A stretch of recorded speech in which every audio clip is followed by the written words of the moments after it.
ವಾಲ್ಮೀಕಿ ಹಗರಣಕ್ಕೆ ಸಂಬಂಧಪಟ್ಟಂತೆ ನಾಗೇಂದ್ರ ಜನ್ಮ ಜಾಲಾಡ್ತಾ ಇದ್ದಾರೆ ಇಡಿ ಅಧಿಕಾರಿಗಳು. ಮಾಜಿ ಸಚಿವ ನಾಗೇಂದ್ರ ಆದಾಯದ ಮೂಲ ಕೆದಕ್ತಾ ಇದ್ದಾರೆ ಇಡಿ ಅಧಿಕಾರಿಗಳು. ಚುನಾವಣೆ ಸಂದರ್ಭದಲ್ಲಿ ಸಲ್ಲಿಸಿದ್ದ ಅಫಿಡವಿಟ್ ಮತ್ತು ಆಸ್ತಿ ಪತ್ರಕ್ಕೆ ತಾಳೆ ಹಾಕಿ ನೋಡ್ತಿದ್ದಾರೆ. ಅಂದ್ರೆ ಈಗ ಅವರ ಆಸ್ತಿ ಎಷ್ಟು ಪಟ್ಟು ಹೆಚ್ಚಳವಾಗಿದೆ ಅಂತ. ದಾಳಿ ವೇಳೆ ಸಿಕ್ಕಂತಹ ಆಸ್ತಿ ಪತ್ರಗಳಿಗೂ ಕೂಡ ತಾಳೆ ಹಾಕಿ ನೋಡ್ತಾ ಇದ್ದಾರೆ ಇಡಿ ಅಧಿಕಾರಿಗಳು. ಚುನಾವಣೆ ವೇಳೆ 17 ಕೋಟಿ 20 ಲಕ್ಷಕ್ಕೂ ಅಧಿಕ ಆಸ್ತಿಯನ್ನ ನಾಗೇಂದ್ರ ಅವರು ಘೋಷಿಸಿಕೊಂಡಿದ್ರು. 2023ರ ವಿಧಾನಸಭಾ ಎಲೆಕ್ಷನ್ಗೆ ಆಸ್ತಿ ಘೋಷಿಸಿದ್ರು ನಾಗೇಂದ್ರ.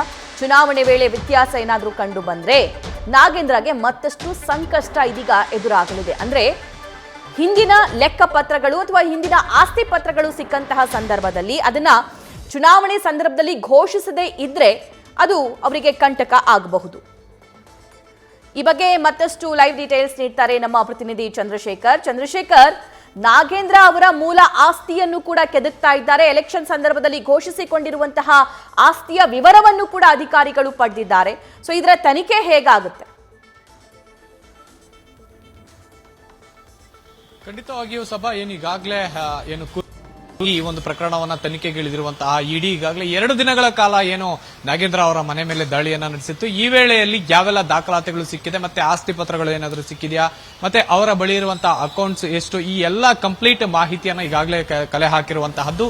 ಈ ಹಿನ್ನೆಲೆಯಲ್ಲಿ ಅಂದ್ರೆ ಕಳೆದ 1 ವರ್ಷದಲ್ಲಿ ಅವರ ಆಸ್ತಿ ಹೆಚ್ಚಳ ಎಷ್ಟಾಗಿದೆ, ಅವರ ಆದಾಯದ ಮೂಲ ಯಾವುದು, ಮತ್ತೆ ಯಾವೆಲ್ಲ ಬಿಸ್ನೆಸ್ ಅವರ ಹೆಸರಲ್ಲಿದೆ, ಮತ್ತೆ ಅವರ ಸಂಬಂಧಿಕರ ಹೆಸರಲ್ಲಿದೆ, ಎಲ್ಲ ರೀತಿಯಾದಂತಹ ಒಂದು ಮಾಹಿತಿಯನ್ನ ಈಗ ಸದ್ಯಕ್ಕೆ ಇಡಿ ಅಧಿಕಾರಿಗಳು ಕಲೆ ಹಾಕ್ತಾ ಇರುವಂತಹದ್ದು. ಇದನ್ನ ಹೊರತುಪಡಿಸಿದ್ರೆ ಈಗಾಗಲೇ 2023ರಲ್ಲಿ ಅವರು ಒಂದು ಚುನಾವಣೆಯ ಸಂದರ್ಭದಲ್ಲಿ ಒಂದು ಅಫಿಡೇವಿಟ್ ಅನ್ನು ಸಲ್ಲಿಸಿರ್ತಾರೆ. ಈ ಒಂದು ಅಫಿಡೇವಿಟ್ ನಲ್ಲಿ ಎಷ್ಟು ಒಂದು ಆಸ್ತಿ, ಸ್ಥಿರಾಸ್ತಿ ಮತ್ತೆ ಚರಾಸ್ತಿಯನ್ನ ಸಲ್ಲಿಕೆ ಮಾಡಿರ್ತಾರೆ ಅನ್ನೋದರ ಮೇಲೆ ಕೂಡ ಈಗ ತನಿಖೆ ಮುಂದುವರಿಸಿರುವಂತಹದ್ದು. ಒಟ್ಟಾರೆಯಾಗಿ ಇವರ ಬಳಿ ಸುಮಾರು 17 ಕೋಟಿ 88 ಲಕ್ಷ ರೂಪಾಯಿಯಷ್ಟು ಚಿರಾಸ್ತಿ ಮತ್ತೆ ಚರಾಸ್ತಿ ಇದೆ ಅಂತ ಹೇಳಲಾಗ್ತದೆ, ಅಂದ್ರೆ ಸಲ್ಲಿಕೆ ಮಾಡಿದ್ದಾರೆ ಅಫಿಡೇವಿಟ್ ಅಲ್ಲಿ.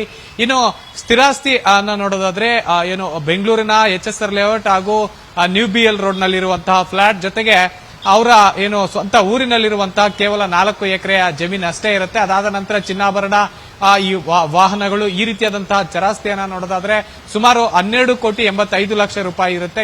ಇದೆಲ್ಲವೂ ಸೇರಿದ್ರೆ ಒಟ್ಟು 17 ಕೋಟಿ 88 ಲಕ್ಷ ರೂಪಾಯಿ ಮಾತ್ರ ಇವರು ಘೋಷಣೆ ಮಾಡಿಕೊಂಡಿರ್ತಾರೆ ಚುನಾವಣೆ ಸಂದರ್ಭದಲ್ಲಿ. ಅದಾದ ನಂತರ ಅಂದ್ರೆ ಈ 1 ವರ್ಷದಲ್ಲಿ ಅವರ ಆದಾಯ ಎಷ್ಟು ಹೆಚ್ಚಳವಾಗಿದೆ, ಇವರ ಬಿಸ್ನೆಸ್ ಯಾವ ರೀತಿಯಾಗಿ ನಡೀತಾ ಇದೆ, ಮತ್ತೆ ಈ ಚುನಾವಣೆ ಸಂದರ್ಭದಲ್ಲೂ ಕೂಡ ಸಾಕಷ್ಟು ಹಣವನ್ನ ಖರ್ಚು ಮಾಡಿದ್ದಾರೆ ಅನ್ನುವಂತಹ ಮಾಹಿತಿಯನ್ನು ಕೂಡ ಸದ್ಯಕ್ಕೆ ಇಡಿ ಅಧಿಕಾರಿಗಳು ಕಲೆ ಹಾಕಿರುವಂತಹದ್ದು. ಈ ಹಣದ ಮೂಲವನ್ನು ಕೂಡ ಸದ್ಯಕ್ಕೆ ಈಗಾಗಲೇ ಇಡಿ ಅಧಿಕಾರಿಗಳು ಪತ್ತೆ ಹಚ್ಚುವಲ್ಲಿ ಮುಂದಾಗಿರುವಂತಹದ್ದು.